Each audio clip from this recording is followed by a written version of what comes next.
l'apôtre Paul, distingué par la qualité des révélations qu'il recevait, bien qu'il n'ait pas été parmi les 12 disciples que Jésus avait, va nous faire une confidence. Il va nous révéler le secret ou l'un des secrets qui va lui permettre de bien remplir son ministère. Cet apôtre oint de Dieu avait un défaut corporel. Il lui a été mis une écharde dans la chair, se disant que certainement cela provenait d'un ange de Satan. Il décida de se lever dans la prière et d'aller demander au Seigneur d'éloigner cela de lui. Il avait certainement cette conviction intérieure que le Dieu qu'il sert donnera une réponse favorable à sa prière. Contre toute attente, le Seigneur répond et dit « Ma grâce te suffit, car ma puissance s'accomplit dans la faiblesse. » Voici un mystère que Paul n'avait certainement pas encore réalisé, le mystère de la grâce. Le Seigneur lui dit « Paul, ma grâce te suffit. » Autrement dit, ce dont tu as besoin, c'est ma grâce. Alors que Paul avait ses yeux fixés sur son écharde, Jésus détourne son regard et lui présente la grâce. Je comprends qu'à être focalisé sur nos problèmes, on en oublie la grâce. Celle qui nous suffit, celle qu'il nous faut. Par simple définition, la grâce est une faveur imméritée accordée à une tierce personne. Le Seigneur voulait tout simplement dire à Paul, tu te plains du défaut que tu as, mais penses-tu que tu mérites les révélations et les dons que j'ai déposés en toi? As-tu payé pour en bénéficier? Souviens-toi de là où j'étais pris, tu étais le persécuteur par excellence de l'Église. Mais regarde aujourd'hui ce que je fais de toi. Je comprends que la grâce ne cherche pas à les qualifier, mais qualifie ceux qui avaient été disqualifiés. Elle ne tient pas compte de ton statut, de ta spiritualité, de tes efforts. Le Seigneur a permis que cela lui arrive pour l'empêcher de s'enorgueillir. Réaliser la grâce de Dieu dans ta vie constitue la base de l'humilité. Reconnais que tout ce que tu as, c'est par la grâce de Dieu. Si 1000 tombent à ton côté, 10 000 à ta droite, et si tu n'es pas atteint, c'est la grâce de Dieu. Dans ton ministère, tout le monde t'acclame. Il y a des prodiges et des miracles. Tu es focalisé sur ton onction.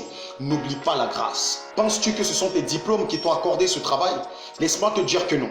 Il y a beaucoup plus de personnes qui sont mieux diplômées que toi, plus douées que toi, mais qui sont au chômage. Si tu as le poste que tu as aujourd'hui, frère, c'est la grâce de Dieu. La Bible déclare que tout est grâce. Tout. Cela veut dire que rien n'est exclu. Ne te vante d'aucun mérite. Tout est grâce. Humilie-toi, rabaisse-toi, car c'est dans ta faiblesse que la force et la puissance de Dieu se révèlent. La Bible dit dans Romains 5:20, là où le péché a abondé, la grâce a surabondé. La grâce n'intervient pas là où tout va bien, sinon elle sera négligée. Il y a une différence entre celui qui pratique et demeure dans le péché et celui qui tombe dans le péché. De la même façon qu'il y a une différence entre celui qui habite au 3e étage et qui tombe jusqu'au 1er et celui qui habite au 1er étage.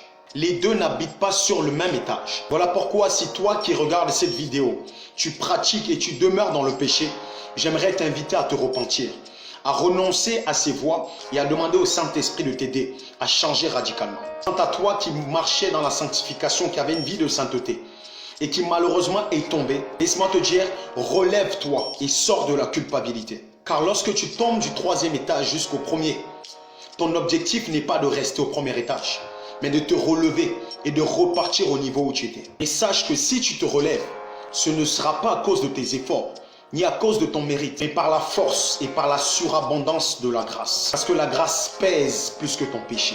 Tous qui sont pécheurs, si nous héritons de la vie éternelle, c'est par la grâce de Dieu. À cause de nos fautes, à cause de notre péché, notre Seigneur Jésus-Christ de Nazareth a subi la pire sentence de l'époque, la mort par crucifixion. J'aimerais emmener quelqu'un à réaliser la grâce de Dieu dans sa vie. L'emmener à ne plus se plaindre de ce qu'il n'aime pas ou de ce qu'il n'a pas, mais à regarder plutôt ce qu'il a eu sans mériter. Je t'invite, toi qui me regardes, à prendre ne serait-ce qu'une seule minute pour remercier le Seigneur pour toutes les grâces qu'il t'accorde. Je te laisse prier. Shalom.